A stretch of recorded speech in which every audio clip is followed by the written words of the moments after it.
नमस्कार। कृषि दर्शन कार्यक्रम में आप सभी दर्शकों का स्वागत है। हमारे प्रदेश का किसान बागवान जहां फल और सब्जियों का उत्पादन करता है, वहीं आज मत्स्य पालन को भी व्यवसाय के रूप में अपना रहा है। मत्स्य पालन, जैसा कि हम सभी जानते हैं कि वह खुले पानी में, बहते हुए पानी में, नदियों में कई प्रकार से होता है। परंतु आज हम जिस विषय पर चर्चा करेंगे वह मत्स्य पालन घर में एक्वेरियम के माध्यम से किया जा सकता है, जिसे हम कहते हैं सजावटी मछलियों का पालन। सजावटी मछलियों का पालन किस प्रकार किया जा सकता है, क्यों किया जाता है, क्या हमारे प्रदेश में इसकी संभावनाएं हैं, किस प्रकार से एक्वेरियम के अंदर इसे किया जा सकता है, इस विषय पर हम आज विस्तार पूर्वक चर्चा करेंगे। चर्चा में भाग लेने के लिए हमने विशेष रूप से आमंत्रित किया है श्री पंकज ठाकुर जी को। पंकज जी, आपका कार्यक्रम में बहुत बहुत स्वागत है। धन्यवाद। किसान बागवान भाइयों, हम आपको बताना चाहेंगे कि पंकज ठाकुर जी कांगड़ा में मत्स्य विभाग में वरिष्ठ मत्स्य अधिकारी के पद पर कार्यरत है। हम चाहेंगे कि आप भी इस कार्यक्रम में अवश्य भाग लीजिए, चर्चा में भाग लीजिए।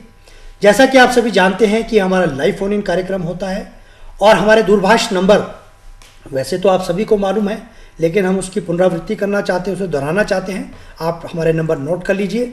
0177 कोड अवश्य लगाएं और हमारे टेलीफोन नंबर है 28000177 और दूसरा टेलीफोन नंबर है 28000178। तो इन नंबरों पर आप सीधे जो हमारे आज के मेहमान हैं, हमारे एक्सपर्ट हैं, उनसे बातचीत कर सकते हैं और जो भी आपके मन में प्रश्न हो, संशय हो, जिज्ञासा हो, सीधे तौर पर कार्यक्रम में आप भाग लीजिए। दूसरे किसान बागवान भाइयों, जैसा कि हम प्रत्येक कार्यक्रम में आपसे ये निवेदन करते हैं, इस बात को, विचारों को साझा करते हैं कि आप भी हमारे कार्यक्रम के साथ जुड़िए। हम ये नहीं चाहते कि जिस विषय पर हमने चर्चा रखी है केवल उसी विषय पर चर्चा हो। आप अपने सुझाव दीजिए। सुझाव आप टेलीफोन के माध्यम से भी दे सकते हैं, पत्राचार के माध्यम से भी दे सकते हैं, हमारे कार्यालय के साथ संपर्क कर सकते हैं और जिस भी एक्सपर्ट से, जिस भी विशेषज्ञ को आप चाहेंगे, हम उसको अवश्य कार्यक्रम में बुलाएंगे। और दूसरे, जैसा कि हम बार बार आपको बताते हैं कि आपके लिए विभाग द्वारा, चाहे वो प्रदेश सरकार के विभाग है, चाहे वो केंद्र सरकार के हमारे एग्रीकल्चर डिपार्टमेंट है, हॉर्टिकल्चर डिपार्टमेंट, विभिन्न प्रकार की कल्याणकारी योजनाएं आपके लिए चलाई गई है।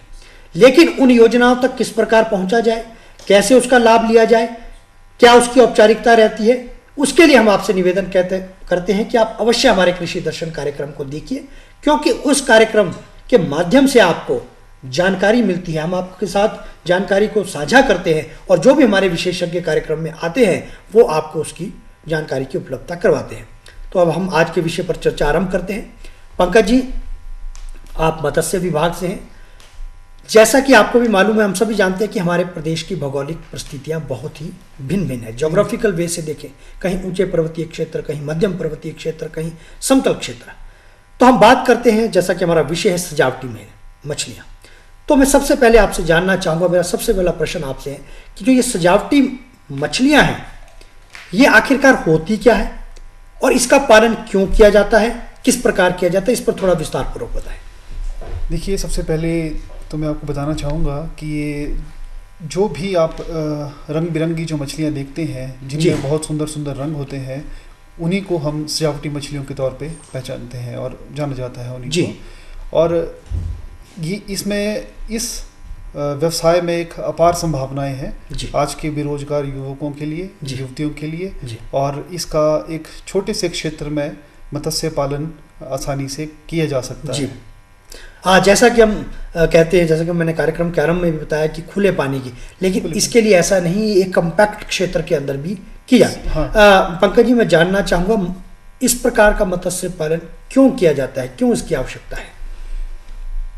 इस प्रकार ये आजकल लोगों की बढ़ती हुई जो मांग है उसको पूरा करने के लिए, क्योंकि आजकल आप देखेंगे कि लोगों ने घरों में एक्वेरियम रखे होते हैं और ये एक अच्छा व्यवसाय है। तो एक्वेरियम में लोग जो है वो रंग बिरंगी मछलियां रखना पसंद करते हैं और उस लिहाज से जो है इसका पालन जो है वो किया जाता है। बिल्कुल ठीक कहा पंकज जी, क्योंकि अब कहते हैं कि जो हमारी ज़मीन भी वो भी संकीर्ण हो रही है। संकीर्ण इसलिए हो रही है कि परिवार में कभी एक चार भाई है, चार भाइयों के आगे बच्चे हैं, तो वो आगे बढ़ते बढ़ते ज़मीन बहुत संकीर्ण, तो इसलिए इस व्यवसाय को छोटे से एरिया में भी हम प्रारंभ कर सकते हैं। ये भी इसका एक मोडस ऑपरेंडी है, मोटिव है। पंकज जी, मैं आपसे ये जानना चाहूँगा, जैसा कि मैंने बात करी कि हमारे प्रदेश की भौगोलिक परिस्थितियाँ भिन्न भिन्न है, टेम्परेचर तापमान भिन्न भिन्न है, क्या इसका पालन सभी क्षेत्रों में संभव है? बिल्कुल बिल्कुल संभव है, इसका मत्स्य पालन संभव है, क्योंकि ये एक कंट्रोल्ड कंडीशंस में होता है। जी जी। और इसमें उपकरणों के माध्यम से पानी के तापमान को मेंटेन किया जा सकता है। जी जी जी। पंकज जी, अब हम बात करते हैं, ये तो आपने बता दिया कि क्या इसका उद्देश्य है, क्यों किया जाता है। अब मैं आपसे जानना चाहूँगा कि इस तरह के मत्स्य पालन के लिए यदि हम बीज के उत्पादन की बात करें, उपलब्धता की बात करें, तो ये किस प्रकार उपलब्ध होता है?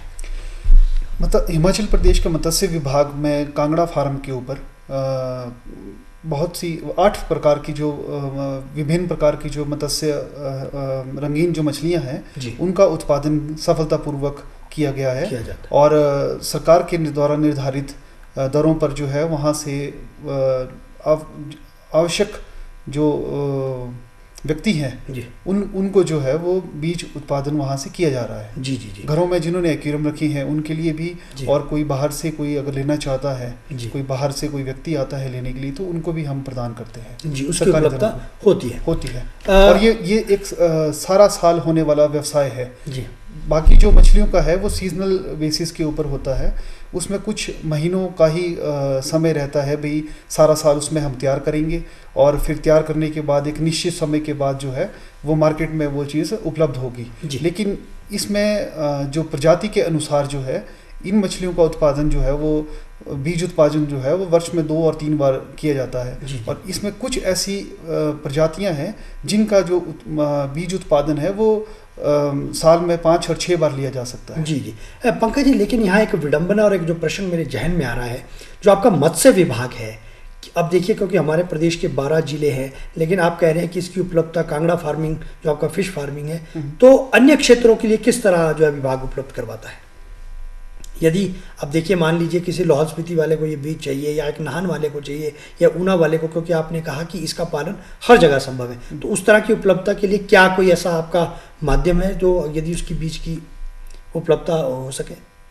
उसके लिए क्योंकि आपके अधिकारी तो सभी जिलों में रहते होंगे। अधिकारी तो सभी जिलों में, अगर किसी आदमी की कोई अधिक मात्रा में अगर डिमांड है तो विभाग जो है उसको वो पूरा कर सकता है, उपलब्ध करवा सकता है। और यदि छोटे मात्रा में तो उन्हें आपके संबंधित क्षेत्र में संपर्क करना पड़ेगा। ये तो बात हुई बीज की उपलब्धता।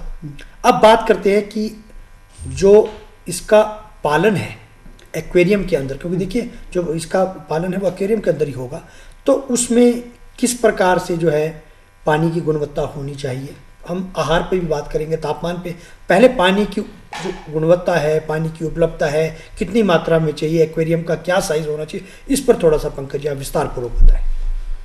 एक्वेरियम में सबसे पहले तो मैं कहना चाहूँगा कि जो पहले तो इस चीज़ का ध्यान रखें कि आप एक्वेरियम में कौन सी मछली जो है वो रखने जा रहे हैं। यदि आप बहुत सेंसिटिव मछली रखने जा रहे हैं तो एक अनुकूल वातावरण उसको एक्वेरियम में दें।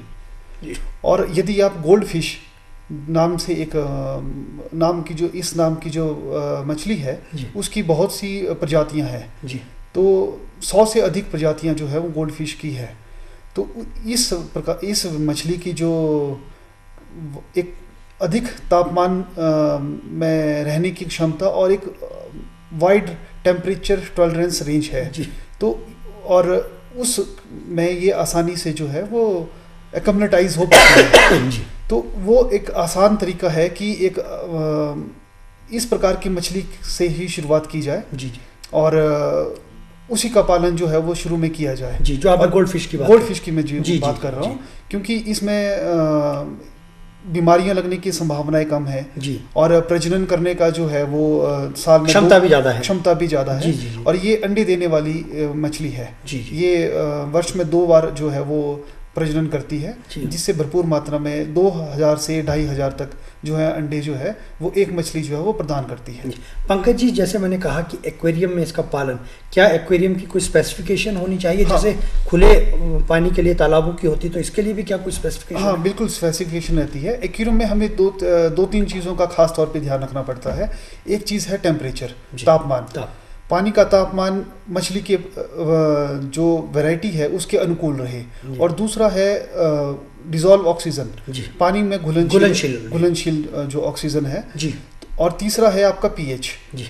तो ये अगर चीज़ें अनुकूल रहेंगी, मछली की प्रजाति के अनुकूल रहेंगी, तो मछली काफ़ी लंबे समय तक जो है उसमें सुरक्षित और अच्छी वृद्धि दर जो है मछली एक्वेरियम में हासिल करेंगी जी। एक जो अनुकूल जो टेम्परेचर है वो रहता है इस गोल्ड फिश प्रकार की जो मछली है इसके लिए 22 से 26 डिग्री तक का और 27 तक का जी। ये एक आइडियल टेम्परेचर रेंज है जिसमें कि मछली जो है वो सुरक्षित महसूस करती है जी। और पीएच के लिए 7.5 से लेकर 8.5 का जो पीएच रहता है वो सबसे अच्छा माना जाता है मछली पालन के लिए जी।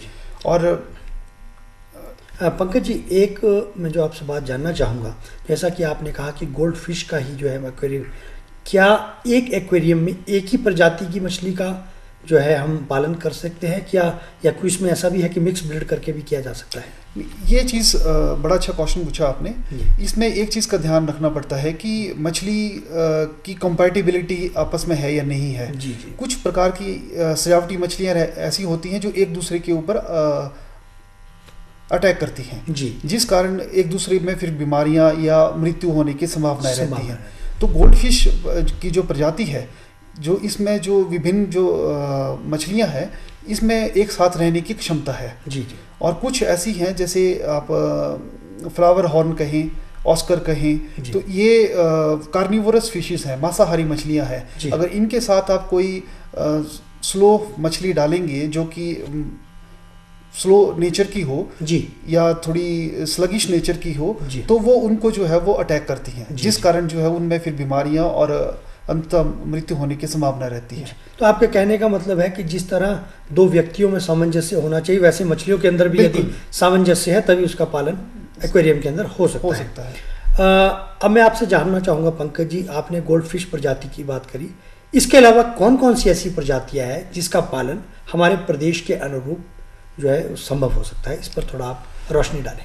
देखिए, गोल्ड फिश में की जो प्रजातियां हैं उसमें है ब्लैक मूर जी, ब्लैक मूर नाम की एक मछली है, शुबुकिन है, रेड कैप ओरेंडा है, फैनटेल है जी। और गोल्ड फिश के अतिरिक्त जो है वो है कोई कार्प है जी, बीटा स्प्लेंडिस है जी, एंजल फिश है, गोरामी है जी, डेनियो ज़ेब्रा फिश है जी। तो विभिन्न प्रकार की मछलियां हैं, पाल गोरामी है जी। तो ये विभिन्न प्रकार की मछलियां हैं जो आपस में रह पाती हैं। तो पंकज जी, क्या ये सभी आपके जो फार्म है, फिश ब्रीडिंग फार्म है, वहाँ उसकी उपलब्धता रहती है इन प्रजातियों की?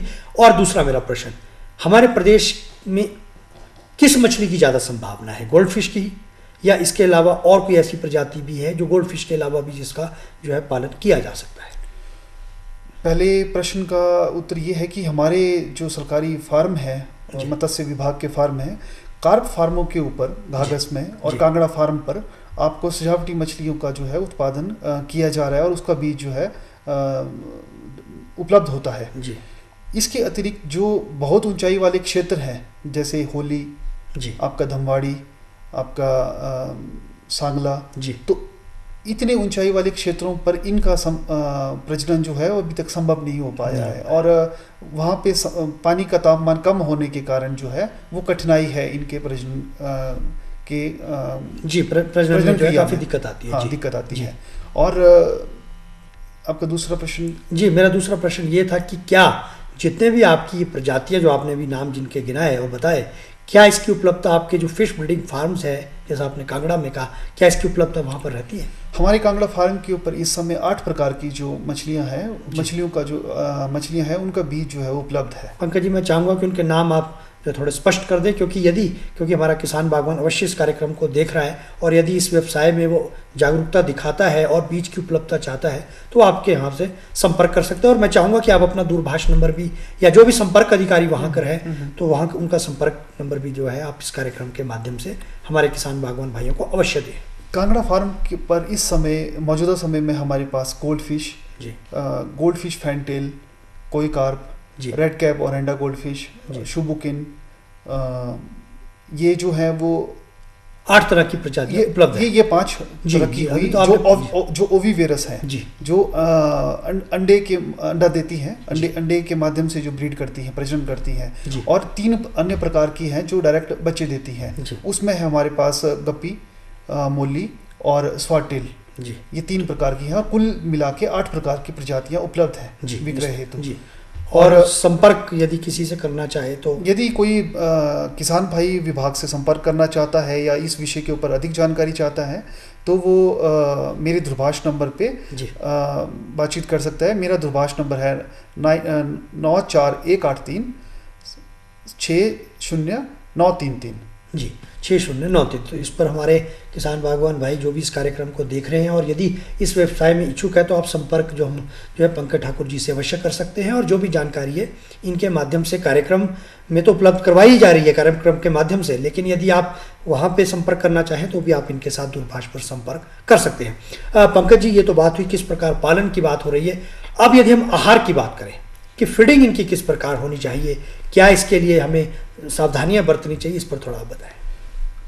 आहार में इन सजावटी मछलियों का आहार जो है वो मुख्य तौर पे डिपेंड करता है कि वो किस स्टेज पे मछली को दिया जा रहा है। शुरू में तो जब बच्चा अंडे से बाहर निकलता है तो शुरू के 2 या 3 दिन जो है वो उसे आहार देने की आवश्यकता नहीं रहती, क्योंकि उसमें योक सहक रहता है जो उसके लिए 2 और 3 दिन का भोजन पर्याप्त मात्रा में होता है। उसके बाद आप के द्वारा जो लाइव फीड का जो कल्चर किया जाता है तो उसको जो है वो 1 सप्ताह तक दिया जाता है, जिसमें इन्फ्यूसोरिया और स्मॉल रोटीफर्स रहते हैं। तो ये सूक्ष्म जीवी रहते हैं पानी में, तो ये उन मछलियों के बच्चों को जो है वो उस समय प्रदान किए जाते हैं। फिर आगामी 2 सप्ताह तक थोड़े जू प्लैंक्टॉन्स दिए जाते हैं, जिसमें आपके डेफनिया है और ये जो प्लैंक्टॉन्स है, मोइना है, ये जो प्लैंक्टॉन्स हैं, जू प्लैंक्टॉन्स, ये प्रदान किए जाते हैं, जिससे जो है उनकी वृद्धि दर ठीक हो और उनका जो सर्वाइवल रेट है वो हमारे को जो है वो ठीक मिले। इसके अतिरिक्त जब मछली 2-2.5 सेंटीमीटर से ऊपर हो जाती है तो उसके बाद जो है उनको फिर सप्लीमेंट्री फीड दिया जाता है। ये बाज़ार में काफ़ी जो मछली पालन की दुकानें हैं उन पे उपलब्ध होता है और उसमें प्रोटीन की जो है वो अच्छी मात्रा का होना जो है वो ज़रूरी है, जिससे कि मछली में एक अच्छे जो रंग है उसके जो उसके अनुवांशिक गुण है वो मछली में जो है वो उभरे। अच्छी फीड का जो है वो फीड में गुणवत्ता होना, तो इस तरह की फीड जो है आपके मत्स्य विभाग द्वारा रिकमेंडेड की गई है और ये संबंधित जो आपने कहा मत्स्य की दुकानें हैं वहाँ पर उपलब्ध होती है। पंकज जी, अब बात करते हैं बीमारियों को लेकर के। यदि हम बीमारियों की बात करें तो इस तरह के पालन में किस प्रकार की जो बीमारियां हैं इन मछलियों को ग्रसित करती है, इस पर थोड़ा विस्तारपूर्वक बताएं। मछलियों में एक्वेरियम में बीमारियां होने की संभावना अगर कम रहती है, यदि अगर उसको समय समय पर जो है उसको साफ़ किया जाए और उसमें से मछलियों को जो है वो प्रॉपर तरीके से देख रेख की जाए। यदि फिर भी अगर किसी मछलियों में बीमारी होती है तो उसके लिए बाज़ार में बहुत से दवाइयाँ हैं जिनके मैं नाम लेना चाहूँगा, जिसमें है आपका मिथाइलिन ब्लू नाम से दवाई है जिसकी डोज 2.5 ग्राम पर लीटर के हिसाब से जो है रिकमेंडेड की गई है। और कॉमन साल्ट जो सामान्य तौर पे हम घरों में नमक यूज़ करते हैं उसका भी एक डिसइंफेक्टेंट के तौर पर जो है हम मछलियों को जो है 15 से 30 ग्राम जो है वो पर लीटर जो है हम प्रयोग करके बीमारियों से जो बाहरी तौर पे जो परजीवी मछलियों में लगे हों उनसे जो है उनको निजात दिलाई जा सकती है। इसके अतिरिक्त पोटेशियम परमैंगनेट, कॉपर सल्फेट, इसकी जो मात्रा है वो है 0.5 से लेकर 1 मिलीग्राम पर लीटर। ये इस तरह की यदि दवाई दी जाए तो बीमारियों से बचा जा सकता है। पंकज जी, ये तो बात हुई कि बीमारियां कौन सी लगती है और कौन सी दवाई। यदि हम प्रिकॉशंस की बात करें, बीमारी ना ही लगने दें, सावधानियां, तो उस पर मैं चाहूँगा कि थोड़ा सा आप बताएं। सावधानियों के लिए एक्यूरम में मेन चीज़ है कि आप उसको समय समय पे साफ करें जी, और उसमें जो है वो जो आवश्यक जो इंस्ट्रूमेंट्स हैं, जो उपकरण है एक्यूरम में, वो उनको ज़रूर लगाएं।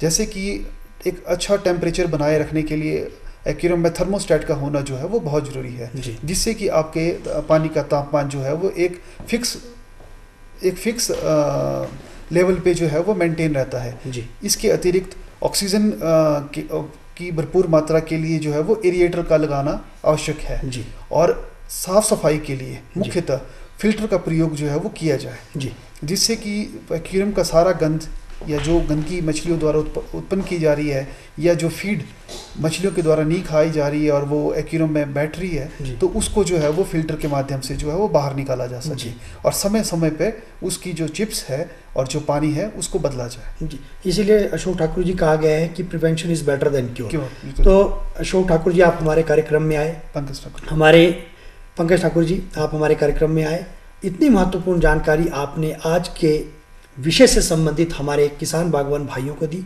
इसके लिए आपका बहुत बहुत धन्यवाद।